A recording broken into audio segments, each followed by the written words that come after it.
One thing for technical analysis and technical analysis traders, we're really concerned about breakouts and retracements and understanding the difference between the two. And so if we look at that in this lesson, normally you have a trading range or a price range where you have a low price range or low price and you have a high price, and the security will trade within that range over a period of time. And again, that period of time could be hours, days, months, whatever that period of time. But price will tend to stay in that range. And you might have some general trends within that range where it might be flat or kind of going sideways, or you might have a general uptrend, or you might have a general, let's say, downtrend kind of within that range as stocks or securities constantly changed, throughout that time frame. But then things can happen, where it can break those general trends and start, reversing or going into a different trend. And is it truly happening, or is it more kind of like a fake and it's not really happening? And that's very important for us as technical traders to know when to help us when to buy and when to sell.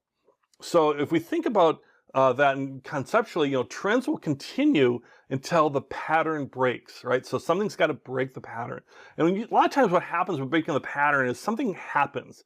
There's some type of thing in the news, for example, an earnings announcement, something on a global scale, whatever it might be, or even just a rumor might, break the pattern.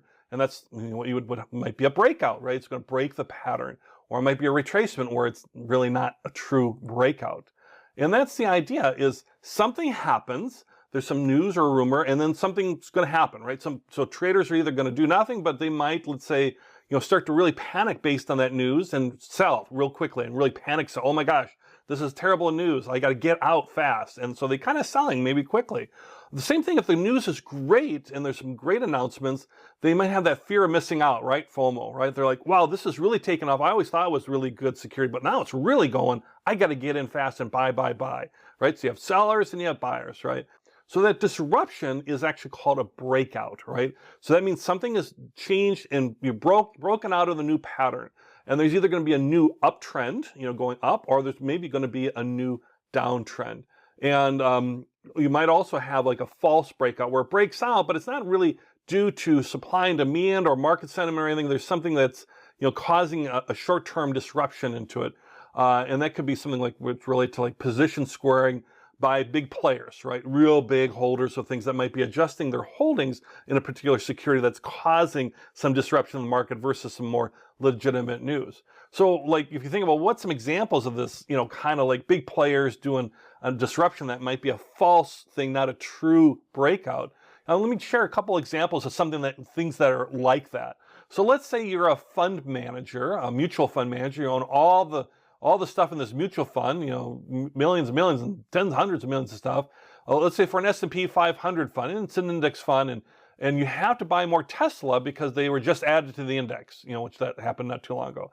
So they're added to the index. They weren't in the index before. So now you just have to buy the stock because they were just added to the index. It's not because you think they're great. It's just you have to do it. So that's going to cause an unusual amount of buying, and that's going to change that breakout, because all of a sudden there's a buying for a reason beyond just, let's say, market sentiment.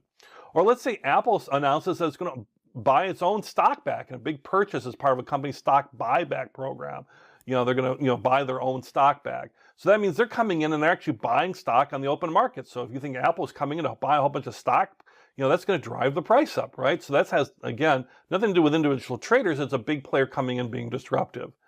Or let's say a fund manager of a big technology mutual fund wants to lock in gains before the end of the year because that's how they're evaluated. Maybe that's how they get their bonus, right? So they want to lock in a nice bonus. And they just had a big run up in Zoom stock, for example. So they want to sell a ton of their Zoom stock so they can lock in their gains for their annual performance and get a nice bonus.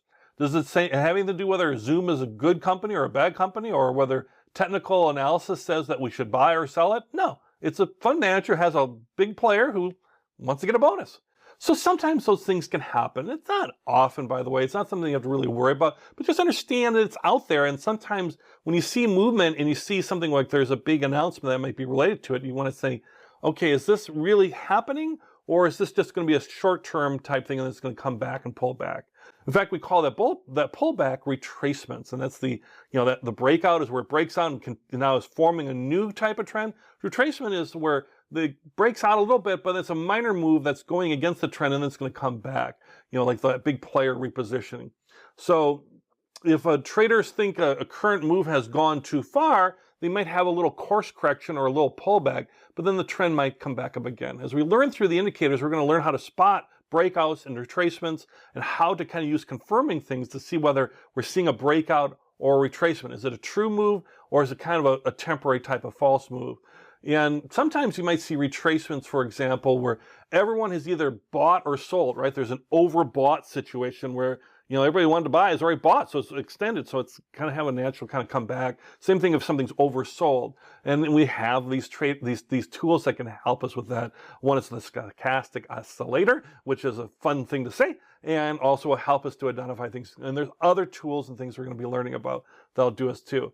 And a lot of times, another good way to look at it too, just early on, if you see volume rising, that bottom part of the chart, and you see volume rising where there's a lot of trading activity, but there's hardly any price movement, hardly any price increase, then the move is, whichever is happening, is probably ending. It's starting to stall out. So we think something's been rising, uptrend, for example, it's been going great, but now there's hardly anybody doing it now. It's really starting to slow down, stall out. Might be a time either for a temporary pullback or retracement, or maybe we might even have a breakout in the opposite direction, or it might go, backwards.